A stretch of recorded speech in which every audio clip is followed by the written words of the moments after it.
오늘 4월 초주일로 예배드리게 됨을 기쁘게 생각하고 오늘 여러분과 함께 복음의 선전선동이라는 제목으로 같이 은혜를 나누길 원합니다.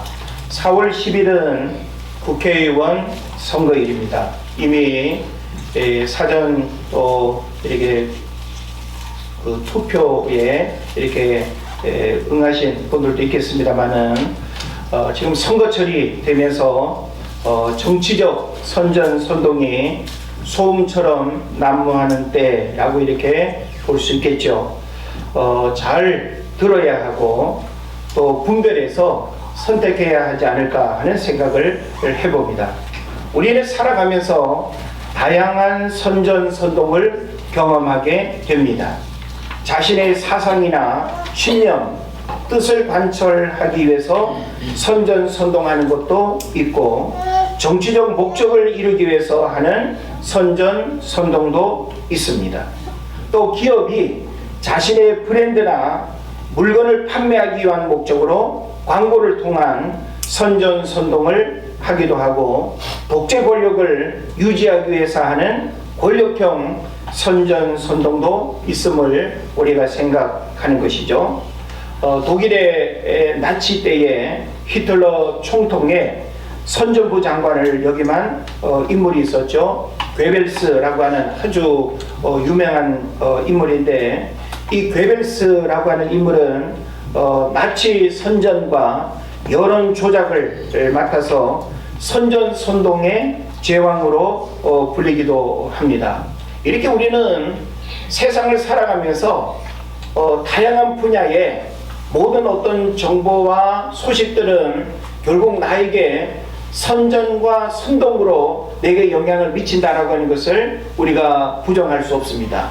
요즘은 이런 영상 매체가 이렇게 발전되면서 유튜브를 통한 그런 선전선동이 굉장히 이렇게 다양하게 강하게 일어나고 있음을 우리가 알게 되는데 우리가 이 유튜브를 이렇게 보게 되면 유튜브의 어떤 영상과 그런 내용들이 굉장히 자극적이고 그리고 표현들이 얼마나 아주 이렇게 선전과 선동을 이렇게 강하게 어필하는지 모릅니다.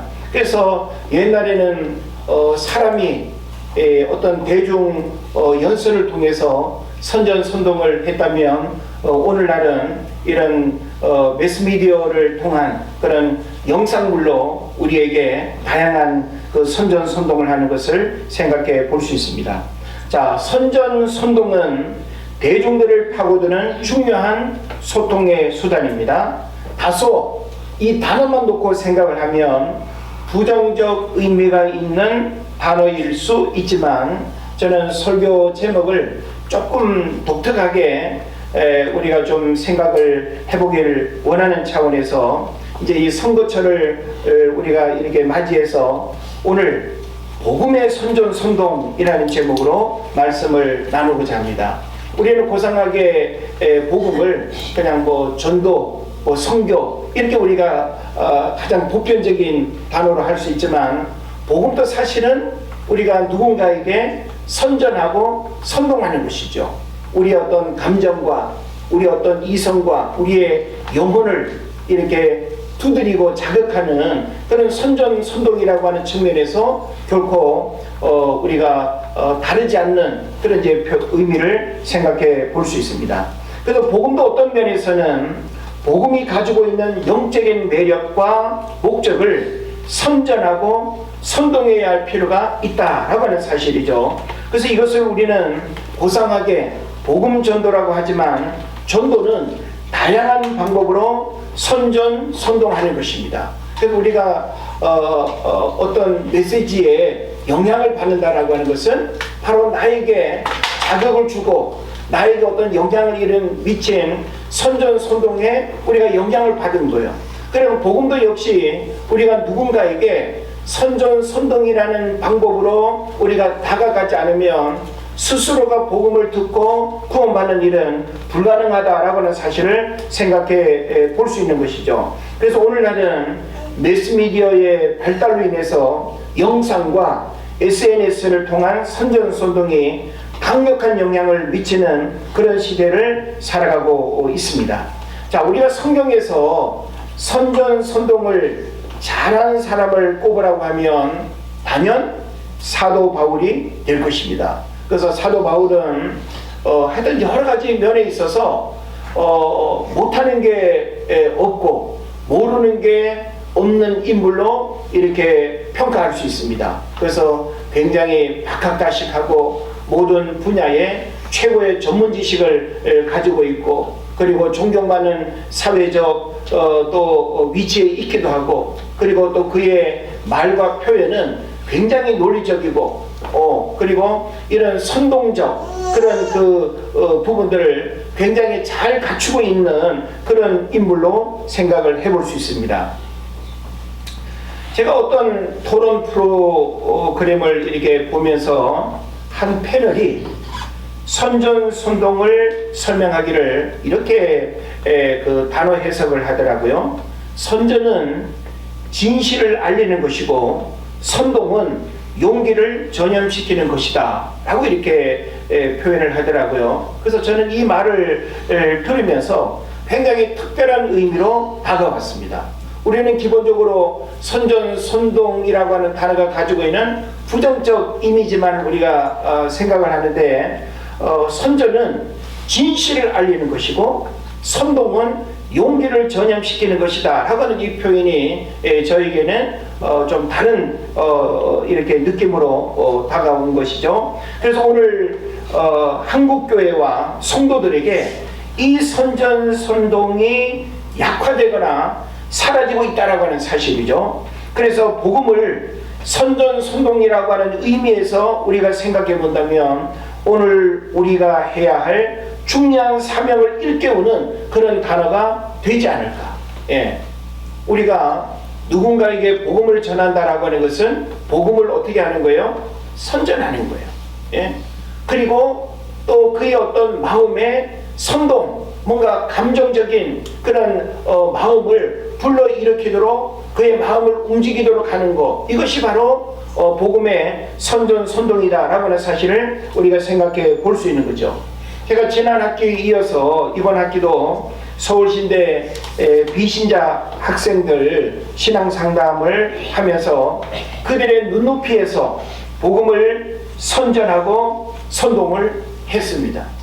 1대1로 만나는 한 시간 가량의 그 시간 속에 제가 알고 있고 제가 경험한 그 복음 하나님에 대해서 선전하고 선동을 했는데, 저는 이 시간을 통해서 복음을 이렇게 진지하게 듣고 또 받아들이고 심지어는 세례받기를 결심하는 그런 학생들을 이렇게 만나게 되면서 복음으로 우리가 선전선동하는 것이 굉장히 재미있기도 하고 놀랍기도 하고, 그리고 이런 일을 할 수 있도록 하나님이 나를 그렇게 사용하신다는 것에 대해서 감사한 마음을 갖게 됐습니다. 우리는 누군가가 나에게 선전선동하지 않으면 우리는 움직이지 않아요.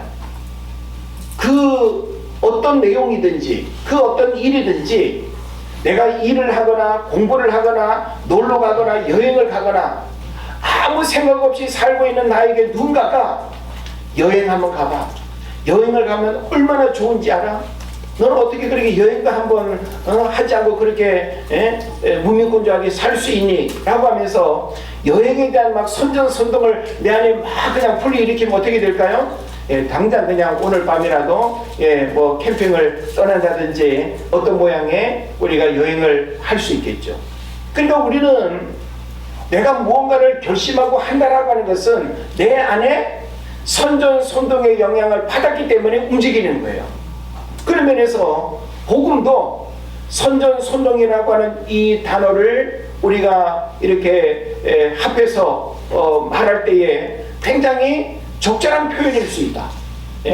대단히 아주 뭔가 좀 이렇게 우리가 부정적 의미로만 이렇게 듣고 사용하던 그런 측면에서 본다면 안 어울릴 수 있지만 굉장히 우리가 이 복음을 영적 싸움이라고 하는 측면에서 바라본다면 우리는 복음을 거부하고 복음을 듣지 못하고 살아가는 사람에게 그 영혼을 불러일으키는 복음의 선전선동이 바로 우리에게 담대함이 요구된다라고 하는 것입니다. 그런 면에서 이 일은 어떤 소수에게만 주어지는 것이 아니라 구원받은 우리 모두가 다양한 삶의 자리에서 내가 만나는 사람에게 복음을 선전하고 선동할 수 있어야 된다는 것입니다. 그래도 오늘날 한국교회가 잠들어 있고 구원받은 성도들이 나 한 사람의 구원에 만족하고 다른 누군가를 깨우고 일으키고 움직이게 하는 이런 복음의 선전선동이 약화된 시대에 우리가 살아가고 있다는 거예요. 그런 면에서 우리 은혜제일교회 어린이들이 열심히 선전선동을 이렇게 하는 모습을 보면 얼마나 감사한지 몰라요. 교회 안에 아이들 보기가 쉽지 않습니다.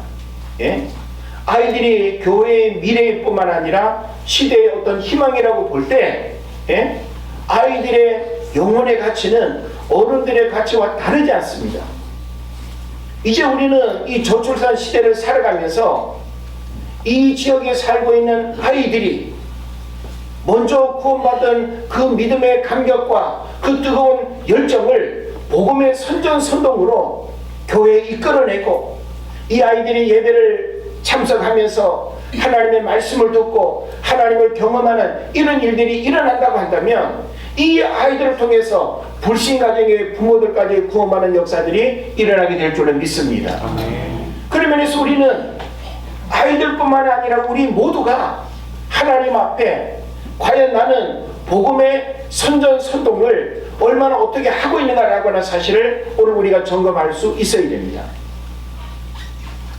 아까도 제가 말씀드렸듯이 성경에서 선전선동을 잘한 사람을 우리는 사도 바울로 제가 이야기를 했는데, 사도 바울은 다메섹 회심 이후에 강력한 복음 선전선동의 인물이 되었습니다. 이방인의 사도로, 그리고 소아시아 지역에 제1, 3차 전도여행을 하면서 얼마나 많은 교회를 세웠고, 그죠? 그리고 또 그 전도여행 과정 속에 겪게 되는 위험과 박해와 핍박과 얼마나 많은 어려움이 있었어요. 그런 어떤 환경 속에서도 위축되지 아니하고 사람들이 모여있는 그 광장과 복음을 전할 수 있는 그런 어떤 상황에 처했을 때 담대하게 선전선동하는 이런 모습들을 우리가 연상해 볼 수 있는 거예요. 제가 지난해 유럽을 다녀오면서, 유럽은 이렇게 가는 곳곳마다 그 사람들이 이렇게 모여서 어떤 소식을 주고받고 그리고 또 새로운 어떤 정보를 듣는 그런 광장들이 많은 것을 이렇게 보게 되었어요. 그래서 그 광장이라고 하는 그런 자리에 사람들이 모여들면 그들에게 자기가 가지고 있는 주장, 어떤 사람은 철학적인 주장을 할 것이고 어떤 사람은 고상한 그런 어떤 지식을 또 논할 것이고, 사도 바울 같은 경우에는 바로 복음을 선전선동함으로써 얼마나 많은 그 헬라 사람들에게 복음을 전하고 교회가 세워지는 이런 일들이 있었는지 모르는 것입니다. 그런 면에서 예나 지금이나 교회가 세워지고 그리고 복음을 듣지 못한 사람들이 복음을 듣는다라고 하는 것은 나를 통해서 복음의 선전선동이 어떻게 일어나느냐에 따라서 그 일들이 일어나게 되는 것입니다. 사도행전 20장 24절을 보면 사도 바울이 이 복음의 열정으로 충만해서 그 선전선동의 이미지를 가장 아주 극명하게 우리가 이렇게 느껴볼 수 있는 그 말씀이 사도행전 20장 24절입니다. 사도 바울은 이렇게 말합니다. 나의 달려갈 길과 주 예수께 받은 사명, 곧 하나님의 은혜의 복음을 증거하는 일을 마치려 하면은 나의 생명을 조금도 귀한 것으로 여기지 않는다. 얼마나 대단한 선포입니까? 얼마나 대단한 선전선동의 구호라고 우리가 말할 수 있겠습니까? 우리는 어떤 말로 복음을 선전합니까? 여러분이 만약에 불신자인 누군가를 만났을 때 여러분은 어떤 말로 선전할 수 있겠어요? 우리는 복음을 모르는 사람에게 복음을 선전하고, 그리고 그 마음에 뭔가 꿈틀거림이 일어날 수 있는, 선동할 수 있는 그런 어떤 메시지가 우리 모두에게 있어야 된다는 거예요. 그래서 오늘 본문에서 사도 바울은 어떻게 복음을 선전하고 있는가라고 하는 그런 부분들을 우리가 좀 구체적으로 들여다볼 수 있는 그런 본문으로 오늘 함께 말씀을 나누기를 원합니다. 오늘 2절에 보게 되면 사도 바울이 이렇게 말하죠. 내가 너희 중에서 예수 그리스도와 그의 십자가에 못 박히신 것 외에는 아무것도 알지 아니하기로 작정하였습니다 하고 이렇게 외치고 있습니다.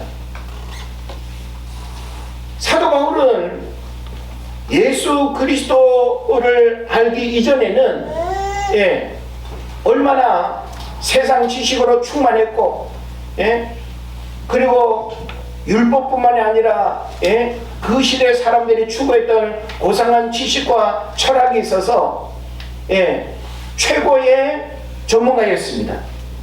그럼에도 불구하고 사도 바울은 예수 그리스도와 십자가에 못 박히신 것 외에는 아무것도 알지 아니하기로 작정했다고 그렇게 말하고 있습니다.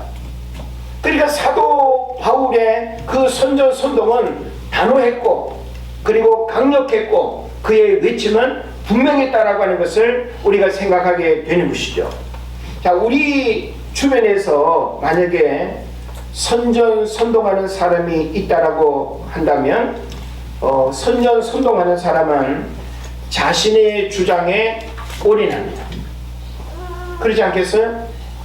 내가 주장하는 것에 확신하지 않고 올인하지 않으면서 어떤 그 선전선동을 제대로 할 수 있겠습니까? 지금 선거철이 돼서 이 정당의 주자들이 얼마나 자기 주장을 그렇게 확신을 가지고 이렇게 선전선동합니까? 나를 선택해 주십시오. 내가 만약에 국회의원이 된다면 내가 이런 정책을 하겠고, 이 지역에 내가 이런 일을 하겠고, 굉장히 이런 선전선동의 그런 자기 확신을 우리가 생각해 볼 수 있습니다. 심지어는 선전선동하는 사람은 목숨을 겁니다. 사사로운 감정에 흔들리지 않는 그런 모습을 우리가 또 생각해 볼 수 있습니다. 그래서 사도 바울에게서 이런 모습을 우리가 발견하게 되는데, 오늘 우리는 사도 바울이 고백하고 사도 바울이 예수 그리스도와 십자가 외에 그 어떤 것도 알기를 원하지 않을 뿐만 아니라 그리고 그가 작정했다라고 하는 이 표현을 우리는 좀 기억을 할 필요 있습니다. 예수 그리스도와 십자가를 경험하고 자랑하기 위해서 과연 우리가 작정해 보았는가? 그래서 신앙생활은 작정하는 결심이 중요합니다. 우리가 신앙생활 속에서 신앙의 어떤 성장과 변화를 위한 어떤 작정, 결심이 없으면 우리는 어떤 확신을 가지고 내 신앙을 주장하고 이런 선전선동하는 일이 대단히 어려울 수 있다라고 하는 사실을 생각해야 되는 것입니다. 그래서 작정하는 사람만이 자신의 뜻을 이루고 부르심의 사명을 감당하고 탈선하지 않고 목적지를 향해 달려갈 수 있다라고 하는 사실이죠. 그래서 사도 바울은 예수 그리스도와 그가 십자가에 못 박히신 것 외에는 아무것도 알지 아니하기로 작정했다 그랬어요. 그러니까 그가 작정했다고 해가지고 다른 모든 것에 대해서 바보처럼 취급당하는 그런 인물이 절대 아닙니다. 그럼에도 불구하고 사도 바울은 내가 아무리 많은 지식을 알고 있다 할지라도 내가 예수 그리스도를 만나보니 예수 그리스도 외에는 더 큰 축복이, 더 큰 능력이 없다라고 하는 사실을 이야기하는 것이죠. 그 다음에 또 4절 말씀을 보게 되면 내 말과 내 전도함이 설득력 있는 지혜의 말로 아니하고 다만 성령의 나타남의 능력으로 했다라고 이렇게 표현하고 있습니다. 이건 우리가 어떻게 이해할 수 있습니까? 복음의 선전선동은 설득력 있는 사람의 지혜의 말로 해서는 안 된다라고 하는 거예요. 우리는 왜 자기가 말을 잘하고 또 말로 내가 상대방을 얼마든지 내가 움직일 수 있다고 그렇게 생각하는 사람들이 제법 있습니다. 근데 사실 우리는 말을 잘한다라고 하는 것은 말을 많이 하는 것과는 분명히 다릅니다.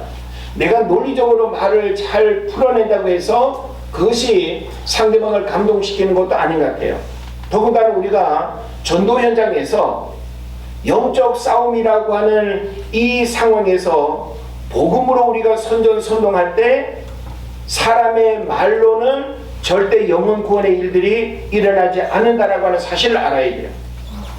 어느 정도 공감을 할 수 있어요.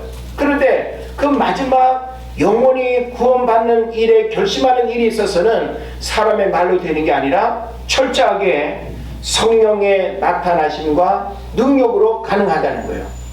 그래서 우리가 복음의 선전선동을 여러분이 하기를 원한다면 이와 같은 말씀의 의미들을 잘 깨달아야 돼요. 내가 누군가를 찾아가서 복음을 선전하고 선동한다라고 할 때 내가 어떤 세상 지식이나 혹은 여론이나 유행이나 시대의 어떤 풍조를 내가 잘 알아서 그와 내가 이렇게 라포를 형성하는 그런 교감의 메시지를 많이 가지고 있다고 해가지고 그 사람을 감동시키고 설득할 수 있는 게 아니다라고 하는 것입니다. 그래서 성령의 나타나심과 능력으로 해야 선전선동의 결과와 영향이 나타나게 되는 것입니다. 시대의 현상을 꿰뚫고 여론을 파악하고 또 전문가의 식견으로 설득력 있는 주장을 한다라고 하는 것도 대단한 모습인데 우리는 이런 어떤 부분들에 있어서 사람에게 우리가 공감을 얻는 말의 능력이 아니라 그래서 내가 수사학적인 어떤 능력이 탁월하다고 해서 내가 저 사람을 이끌어낼 수 있고 또 인간적인 어떤 자신만만함으로 내가 전도할 수 있다라고 하는 것은 대단히 어리석은 방법이 되는 것입니다. 그래서 이런 부분들은 분명히 한계가 있고 영혼 구원이 어렵다라고 하는 사실을 알아야 됩니다. 그래서 성경은 분명히 말하기를 성령의 나타나심과 능력으로 해야 된다. 이것은 우리가 복음의 선전선동에 있어서 잃어버리지 말아야 할 굉장히 중요한 본질적인 핵심이 된다라고 하는 사실을 여러분 알아야 됩니다. 우리는 신앙생활 속에서 간증이 있는 삶을 살아가야 되는 거 굉장히 중요합니다. 간증이 있다라고 하는 것은 하나님의 행하신 일을 경험했고 그리고 그것을 증거하는 것입니다. 그래서 신앙의 연륜이나 직분을 자랑하는 신앙이 아니라 믿음과 신앙 고백으로 경험된 영적 체험이 능력이 된다라고 하는 거예요. 그래서 우리는 복음을 전하는 복음의 어떤 선전선동을 하는 일에 있어서도 내가 어떤 신학적인 지식이 있고 이론에 능하기 때문에 내가 거침없이 어떤 누군가와 내가 대화를 한다 하더라도 어떤 논증에 밀리지 않는다라고 하는 그 자신만만함으로 우리가 상대방을 설득할 수 있는 게 아니에요. 세상에는 나보다 더 많은 전문 지식을 가진 사람들이 많아요. 그들에게 그런 지식이 없는 내가 마주한다라고 할 때 대화가 되겠습니까? 그러니까 결코 상대방이 흉내낼 수 없는 어떤 지식이라 할지라도 감히 넘볼 수 없는 그것은 성령의 나타남과 능력 외에는 무릎 꿇게 할 수 있는 방법이 없다라고 하는 사실이죠. 그런 면에서 우리는 개인적으로 내가 신앙적인 어떤 체험과 그리고 내가 하나님을 만난 경험이 있다라고 하는 것은 굉장히 중요한 복음의 선전선동의 무기가 된다는 거예요. 저도 불신 가정에 태어나서 고등학교 때부터 부모님이 교회를 다니셨고 그리고 저의 신앙의 어떤 그 이력을 들여다보면 하나님의 살아계심의 역사들을 경험한 일들이 간증으로 너무너무 많아요. 그러다 보니까 제가 서울신대 피신자 학생들을 만날 때 그런 간증에 대한 이야기를 부분적으로 이야기를 할 수밖에 없겠죠. 그래서 내가 젊은 날 청년 때에 내가 경험한 그 하나님을 이야기하게 될 때 그들은 굉장히 특별한 메시지로 받아들이는 거예요. 이성적으로는 이해할 수 없고 또 다른 누군가에서 들을 수 없는 그런 간증적 체험적 어떤 메시지가 훨씬 더 그들에게 신앙의 필요성과 하나님 살아계심의 일들을 깨닫게 하는 마음으로 받아들일 수밖에 없는 그런 마음을 갖게 하더라 이 말이에요. 그러니까 우리는 복음의 선전선동이라고 하는 부분이 있어서 우리 개인적으로 성령의 나타남과 능력이라고 하는 그런 체험적인 신앙이 굉장히 중요하다는 것을 여러분 알아야 돼요. 그것을 여러분이 이야기하는 것이 중요한 복음의 무기가 될 수 있다라고 하는 사실이죠. 우리 교단에서 서울신대 교수를 역임하시고 바나바 전도 훈련원장을 하신 이강천 목사님이라고 계시는데 그분이 최근에 이렇게 쓴 책을 제가 이렇게 접하면서 이런 이제 그 이야기를 제가 듣게 됐습니다. 지금 이 이강천 목사님이 은퇴하신 후에 더 많이 집회를 인도하고 설교를 많이 하는 그런 기회가 주어졌는가 봐요. 그래서 많은 설교를 이렇게 하면서 어느 날 하나님이 주시는 마음에 부딪히게 되었습니다. 반복적이고 무미건조한 익숙한 설교의 한계를 느끼고 집회마다 영적 감동이 사라지고 설교 자체도 힘들게 느껴지면서 심각한 고민을 하게 됐습니다. 그래서 더 이상 내가 설교를 해서는 안 되겠구나라고 하는 그런 마음의 결심을 이렇게 했는데 앞으로도 6개월 동안 설교 이렇게 약속이 잡혀 있는 그런 상황. 그래서 다 취소할 수는 없어가지고 그분이 지금까지 하던 그 설교 패턴의 내용을 바꿨어요. 그 바로 뭔가 하면 자신이 과거 가난하고 어렸던 시절에 교회를 나가게 되면서 경험했던 그 하나님에 관한 이야기, 다시 말하면 간증 설교라고 하는 그 내용으로 집회를 인도하게 된 거예요. 그러니까 그 이전에 자신이 신학교 교수로 또 얼마나 또 세상적인 어떤 지식이나 그런 이론과 경험들이 많겠어요. 그런 어떤 메시지로 집회를 인도하고 설교할 때는 감동이 그렇게 많지 않았는데 간증 설교를 이렇게 하게 되면서 더 많이 은혜 받고 더 많이 성도들이 이렇게 신앙적으로 이렇게 회복되어지고 영적인 뜨거움을 경험하는 걸 보면서 이 간증 설교의 그 특별한 그 이제 의미를 이렇게 책으로 담은 그런 내용을 제가 접하게 됐습니다. 그래서 제가 실제 전도 현장에서도 이론이나 지식보다는 내가 경험한 하나님을 말할 때 훨씬 더 복음을 잘 듣고 깨닫는 것을 발견하게 되는 거예요. 자, 여러분이 불신자인 누군가에게 복음을 전한다라고 할 때 내가 만난 하나님을 경험해서 내가 경험한 그 하나님을 이야기하는 것은 쉽습니다. 그리고 내가 신앙생활하면서 기도 응답에 간증이 있고 신앙생활에 영적인 체험이 있는 이런 부분들은 그가 절망적인 어떤 상황 속에서 살아계신 하나님의 그 능력을 체험하고 그 하나님을 함께 찾을 수 있는 굉장히 중요한 기회가 된다는 거예요. 왜냐하면 내가 하나님을 통해서 경험한 그런 일은 그 사람에게도 동일한 도전이 되고 기회가 된다라고 하는 사실이죠. 그러면서 우리는 더 이상 이론에 머무는 전도가 아니라 내가 만난 하나님을, 다시 말하면 성령의 나타남과 능력을 체험한 그 메시지가 훨씬 더 복음의 선전선동에 효과가 있다라고 하는 사실을 여러분 깨달으시기를 바랍니다. 그래서 우리는 이런 어떤 마음을 가지고 찾아가고 만나고 복음의 선전 선동을 효과적으로 드러낼 수 있는 기회가 주어져야 된다라고 하는 것입니다. 그 다음에 우리가 마지막 5절 말씀을 보게 되면 너희 믿음이 사람의 지혜에 있지 아니하고 다만 하나님의 능력에 있게 하려 하였노라 라고 하는 말씀이 있습니다. 자, 보십시오.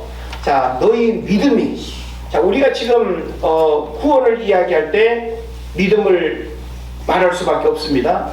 신앙생활에서 믿음을 빼놓고 우리가 어떤 응답이나 축복이나 하나님 은혜의 역사들을 우리가 말할 수 없습니다.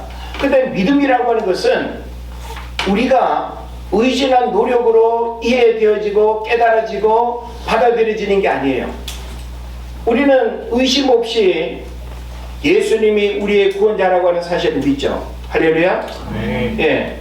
우리는 하나님의 말씀이 하나도 틀리지 아니한 하나님의 말씀으로 믿는 그런 믿음이 우리에게 있어요.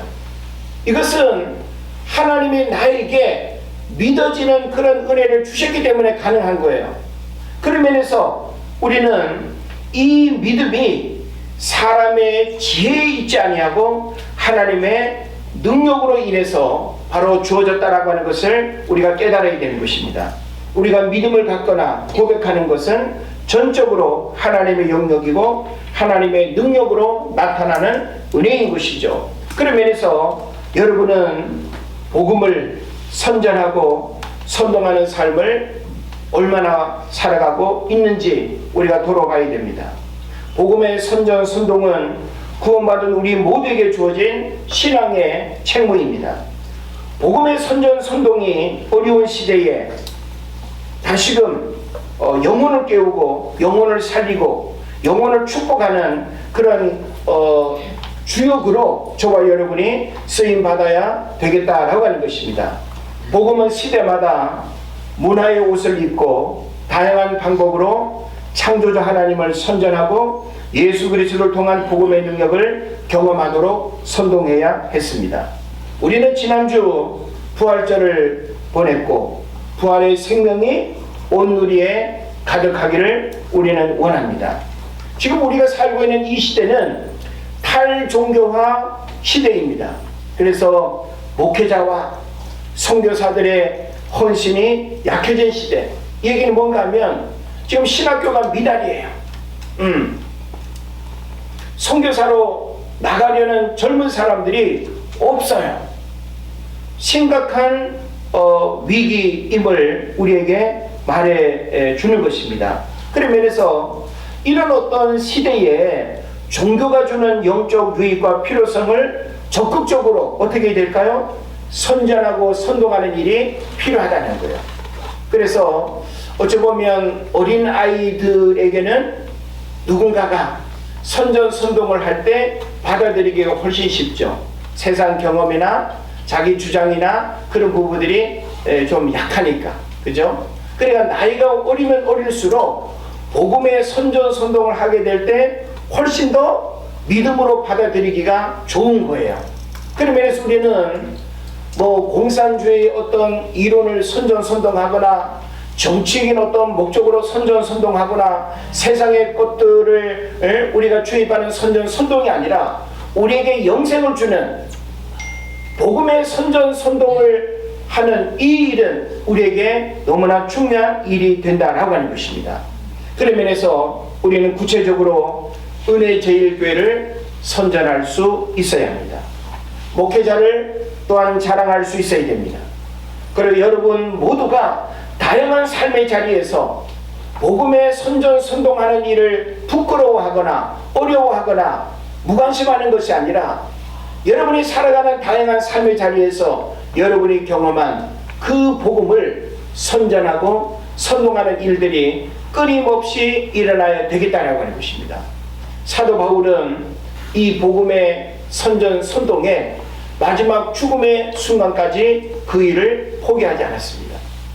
로마에서 죽음을 맞는 그 시간까지 사도 바울은 복음의 선전 선동의 삶을 살다가 순교했습니다.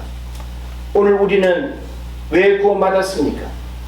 왜 우리는 교회를 다닙니까? 왜 하나님이 여러분을 수많은 사람들 가운데 먼저 하나님 자녀 삼아 주셨습니까? 여러분을 통해서 또 다른 누군가에게 복음이 선전되어지고 선동되어져야 될 필요가 있는 것입니다. 우리는 핸드폰이나 새로운 어떤 물건을 우리가 접하게 될 때 광고를 통한 선전 선동의 영향을 받아서 여러분 사는 거 아니에요? 그 금액대가 100만 원이 됐건 150만 원이 됐건 선전 선동이라고 하는 그 물건의 그 선동에 우리가 마음을 빼앗겼기 때문에 선택한 거예요. 그렇다고 한다면 우리가 이 복음을 선전 선동한다라고 하는 것은 결코 자극적인 표현이 아닙니다. 우리는 그런 의미를 가지고 할 수 있어야 됩니다. 사도 바울이 그렇게 했던 것처럼 여러분이 만나는 사람들이 구원받은 하나님의 백성으로 살아가는지 확인하고 그런 거 알고 만납니까? 내가 만나는 사람이 이 불신자로 살아가는 사람이라고 한다면 어떻게 하든지 우리는 그들에게 복음을 선전하고 복음을 선동할 수 있는 그런 삶을 살아가야 되는 것입니다. 그래서 교회 안에 날마다 구원 얻는 자의 수가 더해지고 말씀으로 흥왕케 되는 이런 역사들이 일어나야 될 것이고, 여러분 한 사람 한 사람이 이와 같은 삶을 살아가게 될 때 하나님은 이 시대에 여러분을 사도 바울과 같이 복음의 선전 선동을 통해서 영적 축복의 주인공이 되는 그런 은혜를 우리에게 허락해 주실 줄로 믿습니다. 우리 이 시간 조용히 기도 한번 합시다. 하나님, 내가 오늘 이 시대를 살아가면서 사도 바울처럼 복음의 선전 선동의 일꾼이 되게 하시고 나를 통해서 내가 만나는 불신앙의 수많은 사람들이 복음을 듣게 하시고 주께서 돌아오는 구원의 역사가 일어나게 하여 주옵소서. 나에게 복음의 선전 선동이 뜨겁게 강력하게 일어나서 수많은 사람들이 예수 믿는 역사가 일어나게 하여 주옵소서. 이 마음을 우리 하나님 앞에 고백할 수 있기를 원합니다. 우리 조용히 기도하겠습니다.